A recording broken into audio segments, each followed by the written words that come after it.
Hello मेरे प्यारे बच्चों, मैं राहुल शुक्ला आपके लिए लेकर आया हूं एक नया टॉपिक जो विद्युत चुंबकीय प्रेरण पर ही आधारित है, जिसका नाम है अन्योन्य प्रेरण। देखिए, इससे पहले हम लोगों ने कवर किया था स्वाप्रेरण के बारे में। दोनों घटनाएं प्रेरण पर ही आधारित हैं और जिसको हम लोग स्वाप्रेरकत्व और अन्योन्य प्रेरकत्व भी कहते हैं। अगर अभी तक आपने हमारा इससे पहले वाला जो दो वीडियो है जिसका नाम है विद्युत चुंबकीय प्रेरण और स्वाप्रेरण नहीं देखा है तो जाकर पहले उसको देख लेना ताकि ये आपको अच्छे समझ में आए। तो चलिए शुरू करते हैं। देखिए बेटा, इसमें क्या होता है, इसमें हम लोग जैसे मान लिया अगर कोई एक कुंडली है, दूसरी कुंडली को पास रख रहे हैं। अगर हम एक में कोई चेंजेस करते हैं, धारा के मान को घटाते हैं या ज्यादा करते हैं, कम करते हैं, इस क्रिया में दूसरे वाले कुंडली पर स्वतः से ही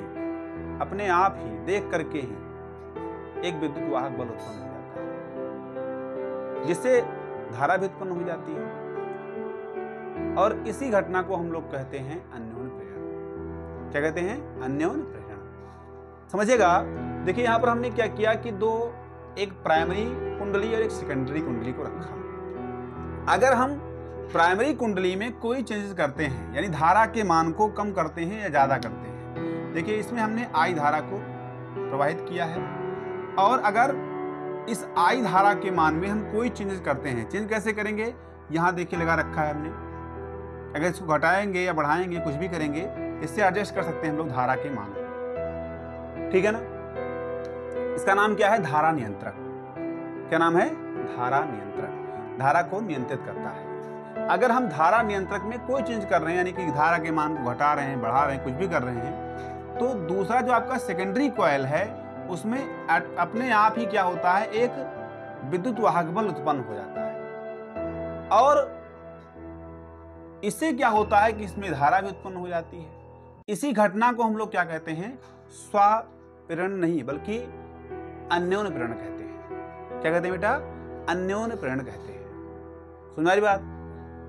अब बाय डेफिनेशन क्या लिखेंगे, चलिए समझते हैं। देखिए क्या होगा डेफिनेशन बेटा, कि यदि जो चीज हमने अभी पूरी घटना के बारे में वर्णन किया है उसी को हमें बाय डेफिनेशन भी लिखना है। कैसे?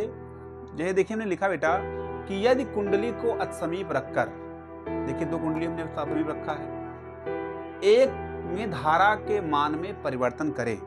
अगर हम एक कुंडली में धारा के मान में परिवर्तन करते हैं तो क्या होगा, तो दूसरी कुंडली में एक प्रेरित विद्युत वाहक बल उत्पन्न हो जाता है। कैसे हम पता लगाएंगे? इसलिए हमने धारा मापी का प्रयोग कर रखा है। ठीक है ना?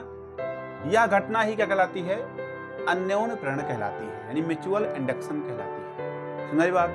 अब आप जानते हैं बेटा कि अगर कुंडली है तो कुंडली में क्या होगा, चुंबकीय फ्लक्स के मान में परिवर्तन जरूर होगा। और अगर चुंबकीय फ्लक्स के मान में परिवर्तन होगा तो क्या होगा कि धारा के मान में तभी जो भी परिवर्तन करेंगे वो चुंबकीय फ्लक्स के मान में ही परिवर्तन पर इंडिविजुअल होगा। जैसे आप जानते हैं कि अगर अन्योन्य प्रेरण है तो अन्योन्य प्रेरण गुणांक भी होता है। क्या होता है अन्योन्य प्रेरण गुणांक? जैसे आप जानते हैं बेटा कि जो प्राइमरी कुंडली की अगर मान लिया हमने कि इसमें जो चुंबकीय फ्लक्स परिवर्तन है वो हमने मान लिया φ1 है, और अगर n फेरे हैं तो n φ1 है। ठीक है ना? इसको ऐसे मान लीजिए n1 φ1। सुन मेरी बात? और इसमें जो धारा आपको प्राप्त हो रही है वो कितनी हो रही है, इसमें भी मान लो परिवर्तन कितना हो रहा है, n2 φ2 हो रहा है। ठीक है ना? और इसमें धारा I है। अब आप जानते हैं बेटा कि जो आपकी सेकेंडरी कुंडली है, यानी कि जो द्वितीयक आपकी कुंडली है, उसमें जो चुंबकीय फ्लक्स में परिवर्तन होगा वो किसके बराबर होगा? वो धारा I के क्या होगा?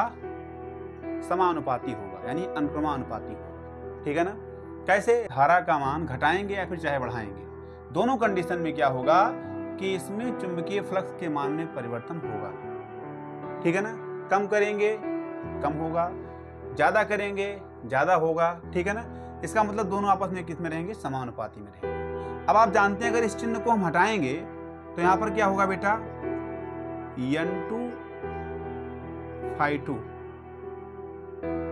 बराबर जैसे लगाएंगे तो यहाँ पर एक नियतांक आएगा, इसको हम बोलते हैं यम, क्योंकि आप जानते हैं कि पूरी फिजिक्स में कोई ना कोई नियतांक जरूर आता है जहाँ पर इस चिन्ह को हटाया जाता है। और यहाँ पर कितना हो जाएगा, इसको हम I1 मान लें सपोज के लिए, तो यहाँ पर कितना हो जाएगा, यहाँ पर भी हो जाएगा आपका I1। सुन मेरी बात, यहाँ से अगर हम यम बराबर निकालेंगे तो कितना मिलेगा बेटा आपको, N2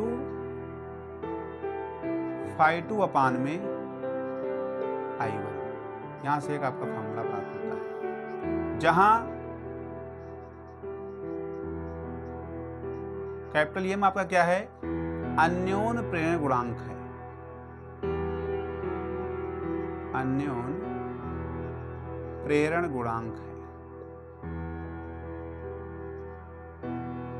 ठीक है ना, कोई दिक्कत तो नहीं है। और अगर हम यहां से देखें, फैराडे का जो द्वितीय नियम था उस पर अगर ध्यान दें तो हम लोग जानते हैं बेटा कि जो इसमें विद्युत वाहक बल उत्पन्न होगा स्मॉल e, वो किसके बराबर होता है, वो माइनस n डेल्टा फाई अपान में डेल्टा टी, यानी चुंबकीय फ्लक्स के मान में परिवर्तन की दर के क्या होता है, बराबर होता है। अब आप जानते हैं कि यहां से अगर हम डेल्टा को बाहर ले लें तो E बराबर, अगर मान लिया इसको हमने फॉर एग्जांपल के लिए N2 मान लिया, इसको भी N2 मान लिया, ठीक है, तो यहां पर क्या हो जाएगा, डेल्टा को कॉमन लेने पे क्या मिलेगा आपको, N2 phi2 अपान में डेल्टा टी, यही मिलेगा ना। और अगर हम यहां पर ध्यान दें तो N2 phi2 की वैल्यू कितनी है, यम I1, तो यहां पे अगर रखेंगे तो कितना मिलेगा बेटा, माइनस डेल्टा और यम I1 अपान में डेल्टा टी, ठीक है ना। अगर वहां पे साथ में भेजा जाए तो E बराबर माइनस क्या मिल जाएगा आपको, यम इंटू डेल्टा आई अपान में डेल्टा टी, ठीक है ना। यहां से अगर हम यम निकालेंगे तो यम बराबर क्या मिल जाएगा बेटा, माइनस ई अपान में डेल्टा आई अपान डेल्टा टी, ये भी आपका एक फॉर्मूला बनता है, ठीक है ना। मात्रक जो आपका स्वप्रेरण का मात्रक होता है वही अन्योन प्रेरण का भी मात्रक होता है। आप जानते हैं कि इसका मात्रक क्या हो जाएगा बेटा, वेबर, यहां देखिएगा यहाँ पर इसका मात्रक क्या होता है, वेबर प्रति एम्पियर, तो इसका ही मात्रक क्या हो जाएगा, वेबर प्रति एम्पियर। सुना रही बात, कोई दिक्कत तो नहीं है। देखिएगा, एक चीज आपको ध्यान रखना है कि जो आपका उत्पन्न हो रहा है बेटा, वो यहाँ पर किस वाले में हो रहा है, द्वितीय कुंडली में ना विद्युत वाहक बल उत्पन्न होता है, तो इसको हम लोग अगर चाहें तो E2 मान सकते हैं, है नहीं, क्या मान सकते हैं, E2, तो यहाँ भी क्या मिल जाएगा आपको, E2, तो ये आपका क्या है, I1। सुन मेरी बात, कोई दिक्कत तो नहीं है। अब देखिएगा, इस पर आधारित दो उपकरण आपके ज्यादा उपयोग में आते हैं। पहला आपका आता है ट्रांसफार्मर। ट्रांसफार्मर में जानते हैं आप दो कुंडली होता है नहीं, जिसको हम लोग प्राइमरी कुंडली कहते हैं, सेकेंडरी कुंडली भी कहते हैं, ठीक है ना। और ट्रांसफार्मर दो प्रकार के होते हैं, स्टार्टअप और स्टार्ट डाउन, चर्चा करेंगे हम लोग लेकिन नेक्स्ट वीडियो में, ताकि वीडियो आपका लंबा ना हो जाए। बाय डिटेल समझाएंगे आपको, विधिवत समझाएंगे। इसलिए अगर आप चैनल पर नए हैं तो हमारे इस चैनल को सब्सक्राइब कर लीजिएगा, ताकि सारी नोटिफिकेशन आपको मिलती रहे।